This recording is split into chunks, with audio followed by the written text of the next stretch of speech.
Hello, स्वागत है हमारे चैनल में। अगर आप नए हैं तो इस चैनल को सब्सक्राइब कीजिए, अगर पेज पर देख रहे हैं तो फॉलो कीजिए। तो भाई भैया पावर स्टार पवन सिंह जी मतलब कल रिजल्ट आ गया था, मतलब कल क्या सा रात को ही रिजल्ट आ गया था फाइनली कि मतलब पवन सिंह चुनाव हार चुके हैं और कुछ ज़्यादा वोट से नहीं हारे, बस 40-50 हज़ार वोट से। फिर भी मायने रखता है 40-50 हज़ार वोट, फिर भी क्या कहा जा सकता है। बस चुनाव के टाइम में थोड़ा गड़बड़ी हो चुका था, क्योंकि अगर थोड़ा और बेहतर करना था और टाइम भी नहीं मिला था, क्या कीजिएगा। बाकी जो होना था वो तो हो गया। और उपेंद्र कुशवाहा एक है कि उपेंद्र कुशवाहा को पीछे कर दिए, जो बोलते थे कि नचनिया बजनिया क्या करेगा, उनको पीछे कर दिए इस बार।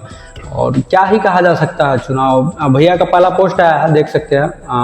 कुछ हारना कोई बड़ी बात नहीं है, हार जीत होते रहता है, इसमें कुछ ये नहीं है। बट भैया ऐसे ही लगे रहिए। काराकाट की जनता ने आपको बहुत ज़्यादा मतलब प्यार आशीर्वाद दिया है। इतना कम होता है बताइए, 2 लाख इतना मतलब बहुत ज़्यादा है। निर्दलीय प्रत्याशी अगर इतना वोट ला रहा है तो कम है।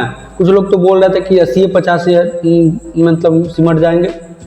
इतना ज़्यादा वोट लाना बहुत कम है, बहुत ज़्यादा है। और चुनाव के कगार मतलब जीतने के कगार पर ही थे, बट क्या कहा जा सकता है। सुनने में आ रहा था कि बीच में जो कुछ ईवीएम को लेकर गड़बड़ी भी हुई थी, क्योंकि 2-3 घंटा मतलब रोक दिया गया था मतलब काउंटिंग को। बट कुछ भी हो सकता है, देखिए जो नसीब में अगर नहीं है वो मतलब नहीं हो सकता है। बाकी अच्छा है। और भैया ने पोस्ट करके बोला है हारना कोई मतलब ये नहीं, देख सकते हैं आप। और बाकी ऐसे ही मेहनत करते रहना, अरे फिर मिलेगा चांस, कोई ज़रूरी है। चुनाव है, होते रहता है ऐसा कुछ।